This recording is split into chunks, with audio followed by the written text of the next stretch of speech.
A lot of viewers have been asking us on our Facebook page, why is Mahoning Avenue being paved in the daylight hours, but Route 224 here being done at night? We spoke to Mahoning County Engineer Pat Giannetti, and he says simply, it's a safety issue.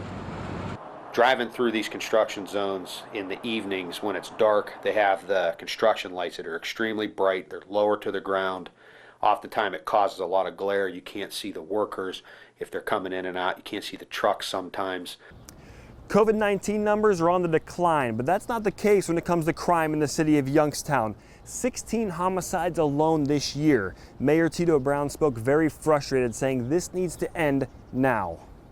Aaron and Derek, good evening. Well, it is no secret this year that crime in the city of Youngstown has been on the rise. Now 16 homicides alone this year. The most recent, Savo nightclub. Chief Carl Davis is frustrated and says this needs to end, and here is how he plans on tackling it. The project on Phillip Street in Youngstown is one step closer to being complete. It's now in the phase of right in front of our doorsteps here at WFMJ, one step closer to connecting nightlife of downtown Youngstown to musical entertainment at the Cavelli Center and the Youngstown Amphitheater. Youngstown's most recent shootings have left some business owners frustrated. The Eastside Civic is only a block away from the recent incidents at Utopia in Savo nightclub and bar. Manager Lori Greenwald says she's not afraid, but is no stranger to these situations. We have a building down on South Avenue that we leased out and our license, and someone was killed in the bathroom there. After the May shooting at Torch Bar and Grill resulted in 2 people dead, liquor renewals were put in jeopardy. They're coming down really hard on the license, the people that own the license and that are running the establishment, when a lot of it really is just the people, themselves, that it's an inner conflict with them. Now, with safety being a top concern, businesses like the Eastside Civic and the Gold Exchange Pawn Shop behind me on Market Street have safety doors where you actually have to buzz the customer in. That way you can monitor who comes and who goes. In 2017, a murder occurred right outside the pawn shop's doors. Now, manager Mike Rowan was there and says it's always a thought on his mind. You're always in the back of your head, you're always going to have that concern regardless of whether I'm south side, north side, east side, west side. It's always going to be, it's just always in the back of your mind that you always got to be safe and look out for your employees and things like that. With more local news, I'm Matt Roth.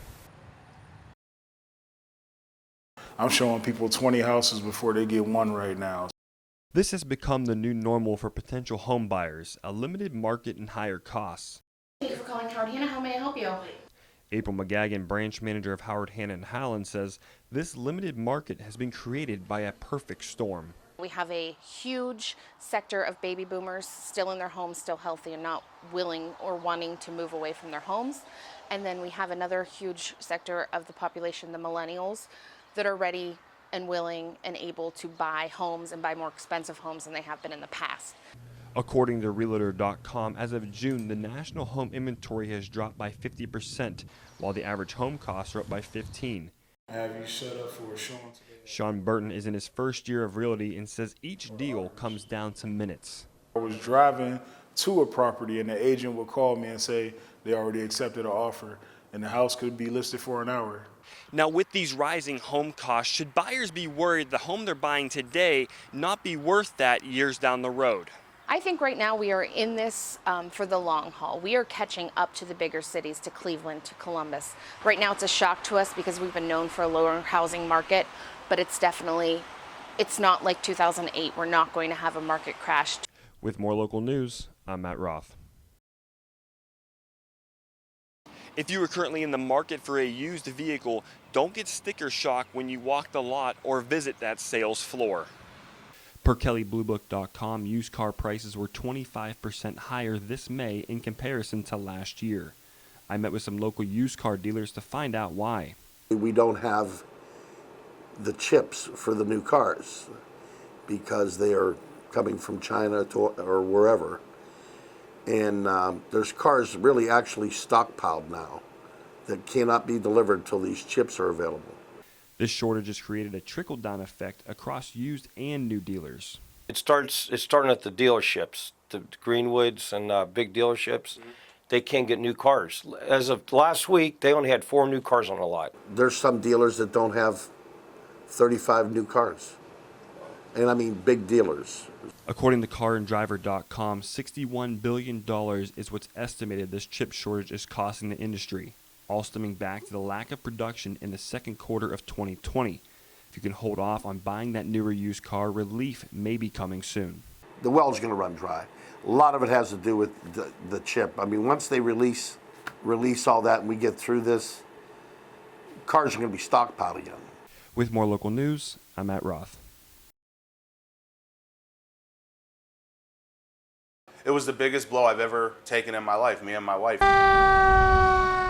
Walrus Subs owner Ali Rahim reflects back on the day his restaurant in Austintown was lost due to a fire in March of 2020. Then just 2 days later, Governor DeWine issues the shutdown of all non-essential business, making it nearly impossible for Rahim to reopen his doors anytime soon. Everything was shut down. There wasn't resources available to go and do things and, government things to get your licensing and, start fresh again, The world was on pause. During that time, Rahim lost his second location in Niles due to the pandemic, and the estimated 3 to 4 month rebuild of the Austintown location went from an estimated 3 to 4 months turned into a 1 and 9 day transformation of the restaurant, now offering dine-in seating for the first time.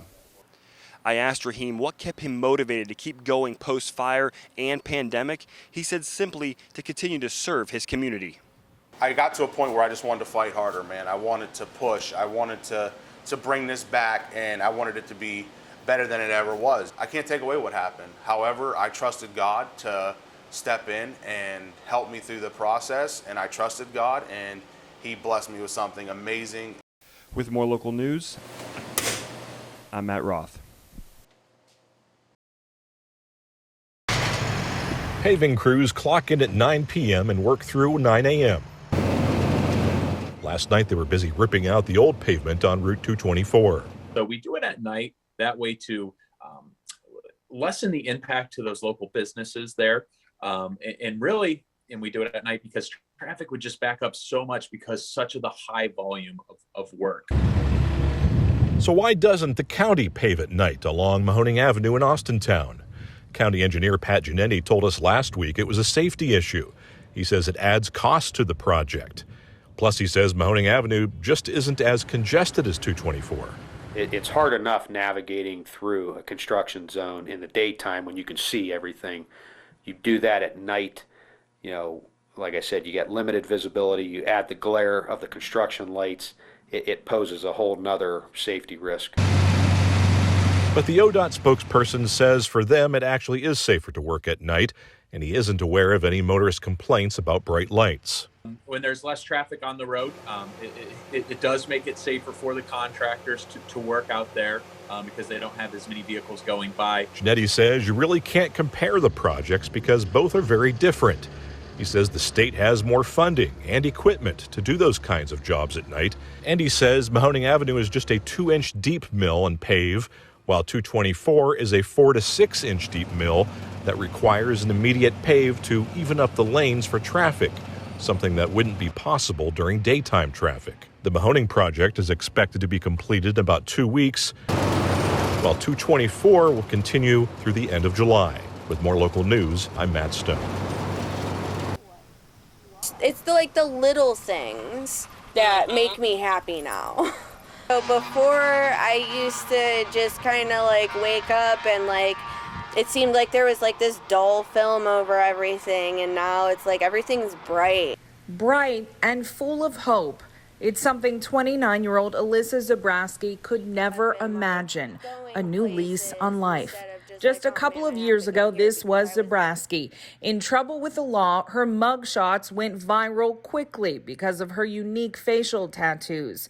She'd gotten them for a gang initiation and was also tangled up in drug addiction and a mental health illness that had gone untreated for years. Self-harm was a big thing in my life for a long time until I started using drugs recreationally and drinking recreationally. Looking back on what Zabrowski looked like before, she says she never thought getting those tattoos would impact her life any worse than it already seemed. But when her mugshots went viral, it was shocking, to say the least.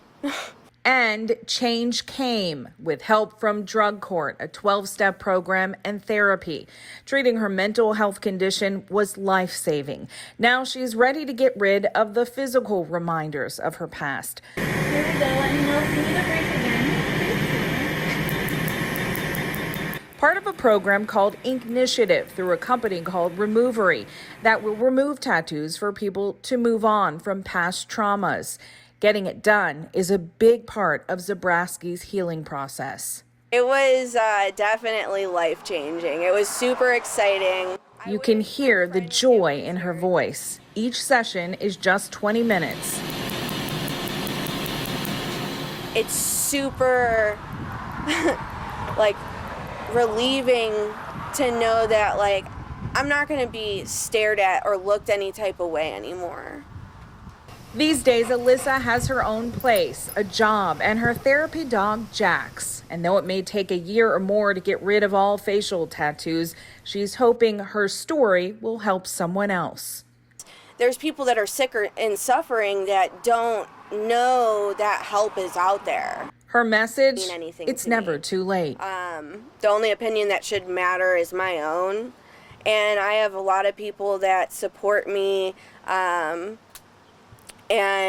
they let me know that my story can help somebody. With more local news, Oh boy. I'm Jennifer Brindisi.